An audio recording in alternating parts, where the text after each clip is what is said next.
Hey everybody, welcome back to 10 Minute Marvel. I'm Petter, and we're one day away from Agatha All Along coming out. If you've checked out our last week's podcast episode, you know that we talked about kind of some theories, ideas for Agatha All Along, and how that show might end up working.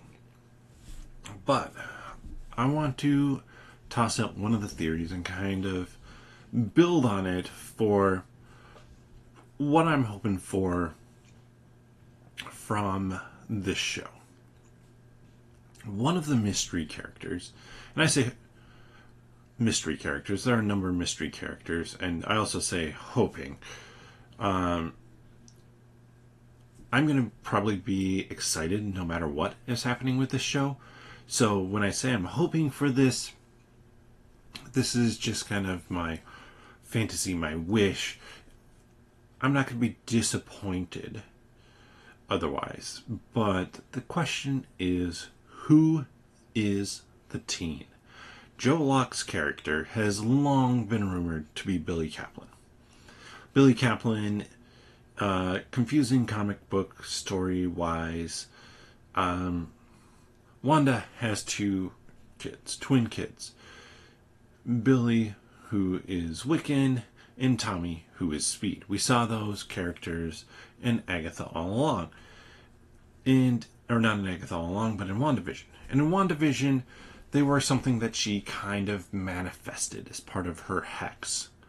They weren't actually real.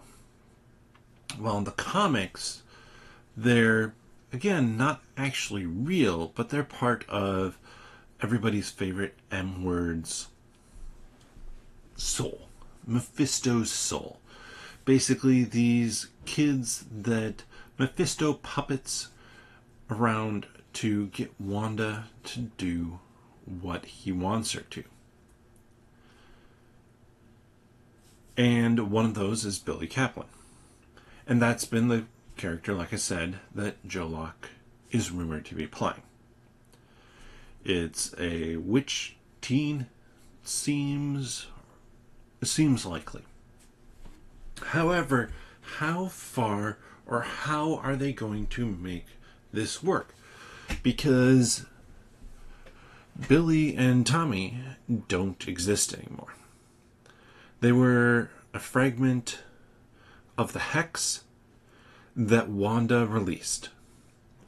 Now they exist in other worlds. We've seen them in other worlds. We saw them in Doctor Strange in the Multiverse of Madness. However, why wouldn't have one of those characters made it over to the MCU? I guess maybe to track down the Wanda who got their mother into trouble. I think that is a viable, possible, reasonable option. And it makes sense in terms of multiverse. But I think there's another option. I think there's an option that now they're going to lean into Mephisto. And Billy, this teen, is going to be part of Mephisto. Maybe even a decent chunk of Mephisto at times. And how it works is that Mephisto, knowing about Wanda's kids and kind of Wanda's desires and knowing what might potentially tempt Agatha, drops this Billy Kaplan, this Billy character, this teen, in front of Agatha. And Agatha sees it as a chance to kind of use some of Wanda's powers to walk the witch's road, probably eventually to take her revenge in some ways and steal the powers from Billy, not realizing who or what it truly is. And that's going to be something that is discovered and kind of played out across the storyline of Agatha all along is Agatha not only seeking to get her power back, but Agatha also starting to realize how she's been led astray and how she's been led down this path with the teen, with Billy, with this idea of revenge. It's actually been playing her. And in the end, and Greg and I talked about it with the shot of the teen and Agatha seemingly doing something to the teen in this kind of sterile room, both of them wearing kind of gray white, what looks like mental garb, that it might be a chance for Agatha now is trying to steal some power from Mephisto. That she is breaking Billy, the teen, free, and kind of hurting Mephisto in the process, because Agatha seeks power, and Agatha seeks power for herself and doesn't like to be controlled. So I think that it could be an interesting play for Joe Locke's teen to be some of this soul of Mephisto. Something that is tempting and leading Agatha down the wrong path.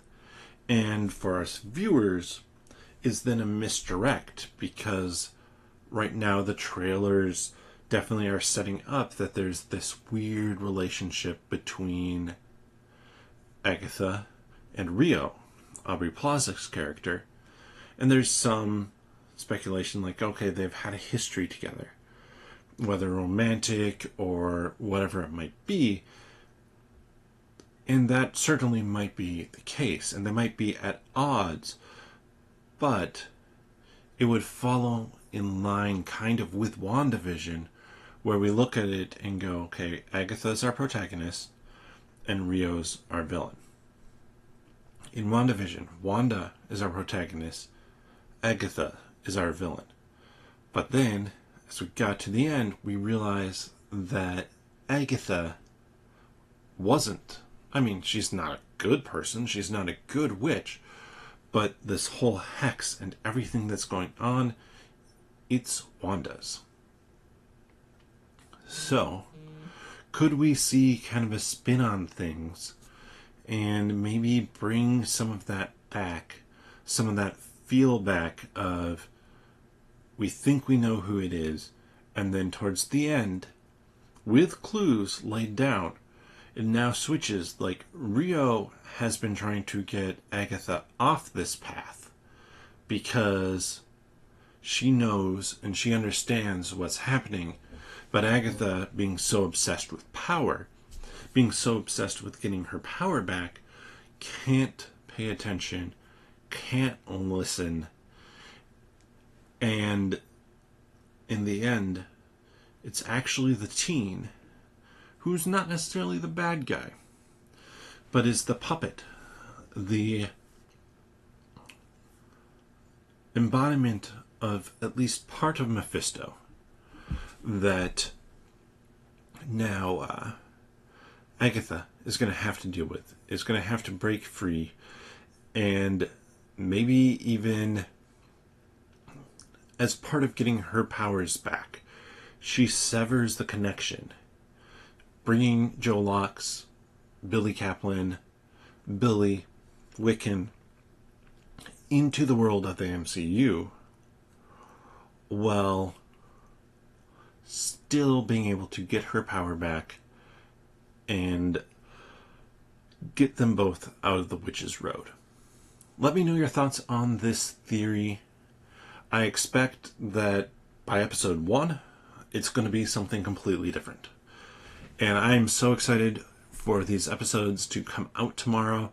And I love the fact that Marvel has changed or adjusted the schedule from what people thought it was going to be to have 2 episodes dropping the night before Halloween, because that is the perfect time to wrap up Agatha All Along. But with that, let me know your thoughts on this theory in the comment section down below, and please give the video a thumbs up. If you're enjoying this content, please subscribe to the channel and let us know what you think, what other topics you might like to hear about on the channel. And check out our podcast as well, 10 Minute Marvel. You can find that here on YouTube. Click on the channel and then the podcast tab, or wherever you get your friendly neighborhood podcasts from. But with that, we'll see you next time.